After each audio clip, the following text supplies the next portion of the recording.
I wandered lonely as a cloud that floats on high over vales and hills, when all at once I saw a crowd, a host of golden daffodils, beside the lake beneath the trees, fluttering and dancing in the breeze.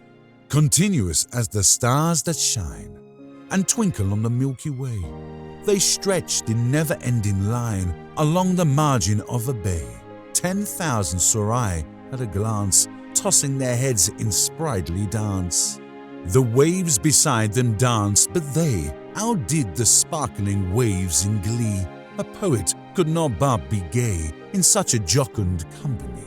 I gazed and gazed, but little thought what wealth the show to me had brought. For oft when on my couch I lie, in vacant or in pensive mood, they flash upon that inward eye which is the bliss of solitude. And then my heart with pleasure fills and dances with the daffodils.